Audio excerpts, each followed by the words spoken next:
1 Samuel chapter 26. Now some men from Ziph came to Saul at Gibeah to tell him, David is hiding on the hill of Hachilah, which overlooks Jeshimon. So Saul took 3,000 of Israel's elite troops and went to hunt him down in the wilderness of Ziph. Saul camped along the road beside the hill of Hachilah near Jeshimon, where David was hiding.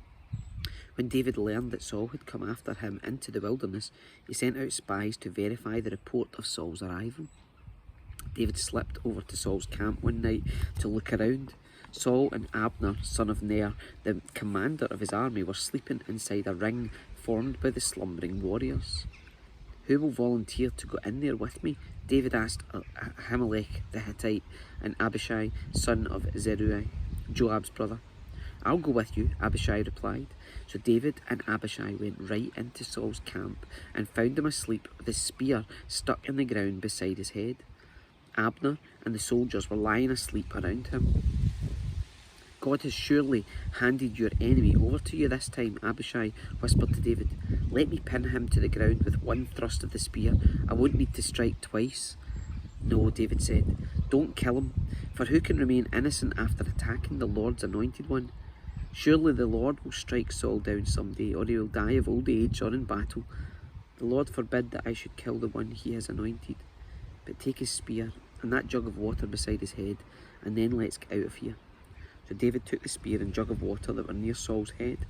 Then he and Abishai got away without anyone seeing them or even waking up, because the Lord had put Saul's men into a deep sleep. David climbed the hill opposite the camp until he was at a safe distance. Then he shouted down to the soldiers and to Abner, son of Ner, Wake up, Abner. Who is it? Abner demanded. Well, Abner, you're a great man, aren't you? David taunted. Where in all Israel is there anyone as mighty? So why haven't you guarded your master the king when someone came to kill him? This isn't good at all. I swear by the Lord that you and your men deserve to die because you failed to protect your master, the Lord's anointed. Look around.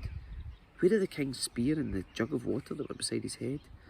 Saul recognised David's voice and called out, Is that you, my son David? And David replied, Yes, my lord, the king. Why are you chasing me? What have I done? What is my crime? But now let my lord, the king, listen to his servant.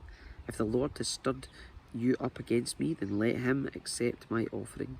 But if this is simply a human scheme, then may those involved be cursed by the Lord, for they've driven me from my home, so I can no longer live among the Lord's people, and they have said, Go worship pagan gods. Must I die on foreign soil, far from the presence of the Lord? Why has the king of Israel come out to search for a single flea? Why does he hunt me down like a partridge on the mountains? Then Saul confessed, I have sinned.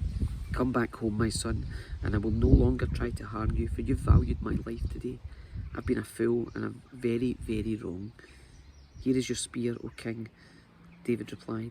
Let one of your young men come over and get it.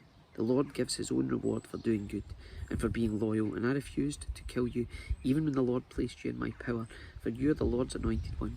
Now may the Lord value my life, even as I have valued yours today. May he rescue me from all my troubles. And Saul said to David, Blessings on you, my son David.